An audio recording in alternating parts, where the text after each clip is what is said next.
Talagang hindi to tao si Lisa. Saan ka makakakita ng ina na kayang magpadukot ng mga minor de edad? Mga mamaya, matutunghayan nyo ang iyakan ng mga Katya de Boy Locsin Jr. Sumagot ka, Louie. Sumagot ka, Lisa. Jutang ginimes yung lahat. Meron bang kapangyarihan, ikaw, asawa ni Teddy Boy Locsin, na ayusin ang mga papeles? Ito nga mga kababayan, bago natin ituloy ang video na ito, kung bago ka lang sa aking YouTube channel baka pwede makahingi ng like at subscribe at click mo na rin ang notification bell para updated ka sa aking nilalabas na bagong video. Salamat po.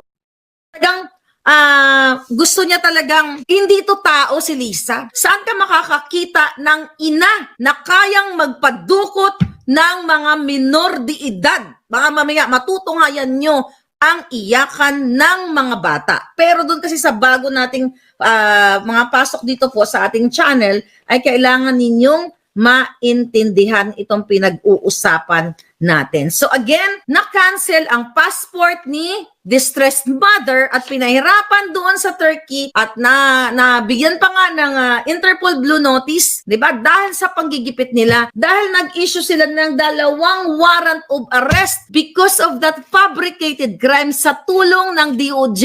Sa tulong ni Teddy Boy Locsin Jr., yung hinayupak na yan, ang asawa ng mga hinayupak na yan. Kaya ano ang mga nilabag dito nila ng mga kasabwat? Sabi ko nga, ito ay high crime. Ano yung mga high crime ng mga nilabag nila? Mga bata at distressed mother. Well, let's talk about mga bata. Rights, human rights, rights of the children, pang-aabuso, psychological abuse, educational neglect dahil hindi nakapag-aral ang mga bata dahil sa idinulot na kababuyan, kahayupan ni Lisa Marcos. Narinig niyo yung video, di ba? So, bago ko makalimutan, that was February, di ba, yung video na pinresent natin sa inyo, February 23, ayan po ang kopya ng kanilang text messages ni Luhay Louie. Ito pa pala, may second page pa nga pala ito eh, okay? Di ba, sinend ni Lisa yung video na pinlay natin kanina, ito yon. O sabi niya, Louie, my love, need your convincing powers again, sabi ng Alpotera. O, tapos ang sabi ni Louie, ayan po ang conversation, ayan, pinrint natin. Bakit nakaprint to? Exhibit ito sa UN. Huhubaran talaga kayo. Talagang ang taong bayan ang magpaparusa sa inyong mga kidnapper kayo. Sabi ni asawa ni Teddy Boy Locsin Jr., spoke to Mila, told her to get it released today. Bakit ang asawa ni Teddy Boy Locsin Jr.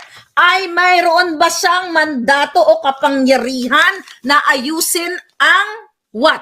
Ayan mga kababayan ang message. Oh. 3:53 p.m. Mayroon ba kapangyarihan ang asawa ni Teddy Boy Locsin Jr. nung February of 2022 para maniobrahin ang mga dokumento?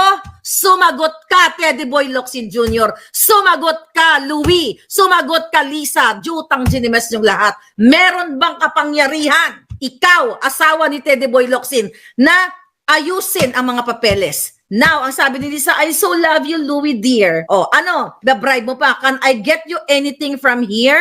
Inasal, perhaps, piyaya? We'll be here until Friday, so just holler, okay? Sabi niya, so love you. Oh, thank you. Pero sabi ni Louie dito sa February 23 pa rin to, hey, to tell you there is a snag. Huwag ka magsisinungaling, Louie. Nakasama na kayo lahat ang mga pangalan ninyong kasabwat ni Lisa sa pagdukot ng mga minor de edad. Anong sabi mo? I update, I think this is forward. Sabi niya, update ma'am, the division wasn't able to process the documents po since the signature of the person who certified is not updated in their database. Ano sabi nito? Can Yusek Dodo contact Jenny? Ito yung sekretary ni Lisa to explain what has to be done. O ano sabi mo, Lisa? Sure dear. February yan.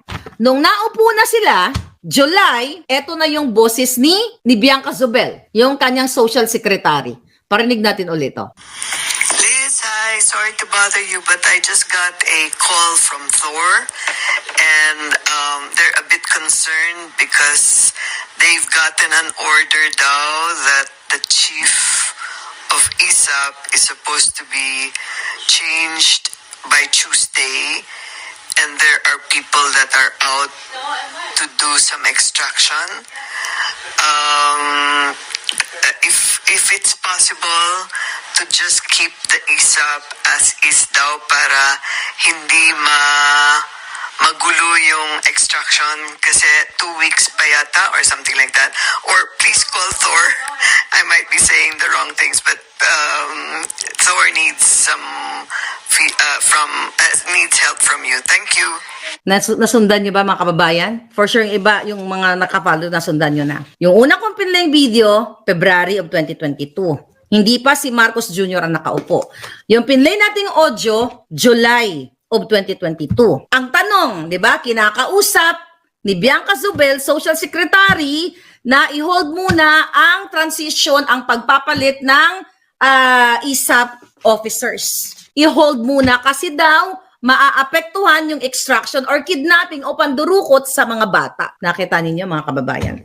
Sa susunod na ipaparinig ko sa inyo, I don't know kung hindi kayo mahabag, mga kababayan. Alam mo kanina, yung ano na to, yung video na to, this is video actually, okay? Listen to this. Lisa, makinig ka. Hindi nyo to kakayanin mga palangga. I will muna, what do you call it? I-discuss ko muna sandali kung ano itong video na ito. Yung video na audio muna, audio.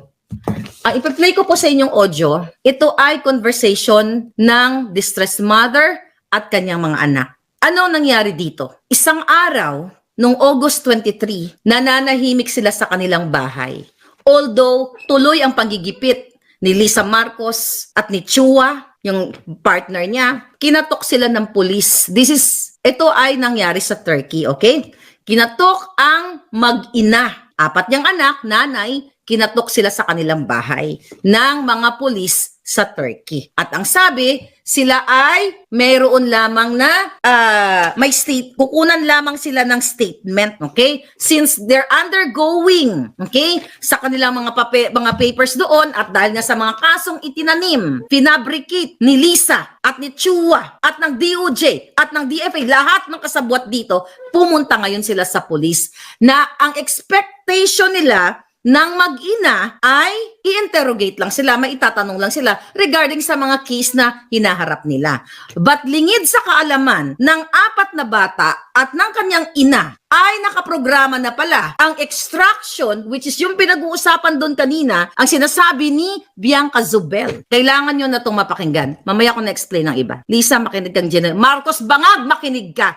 Makinig kayo, lahat, senador, kongresista, lahat ng tao sa gobyerno, lahat ng tao sa Pilipinas, lahat ng Pilipino sa buong mundo. Makinig kayo kung ano ang ginawa ni Lisa Marcos, ni Chua na panggigipit sa mga minor de edad. What do you mean?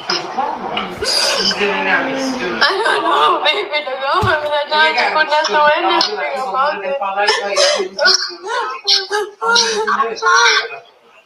My process is not been submitted to the innocent process or the illegal. Okay. Stop ko muna. Okay? Kinuha sila na mag-ina. Ang sabi, kukunan lang sila ng statement. Pagdating nila sa police station, pinaghiwalay sila mga kababayan. Yung nanay at yung 4 na anak, 20 minutes away, according to our source, 20 minutes away yung layo ng police station. Pinaghiwalay sila. Hiwalay ang nanay, din yung mga bata, walang lawyer, walang psychologist, walang body camera yung police sa Turkey. It appears na ang Turkey government ay baka nakasabwat ng ISAF kasi based sa ating source, yung mga taga-ISAF at yung Philippine Embassy personnel nasa labas ng police station. I-absorb nyo. Ito ay iyakan ng mga bata. Nung dinampot sila sa bahay nila, pinaghiwalay. Ito ay utak ni Lisa Marcos. Utak, siya ang may utak.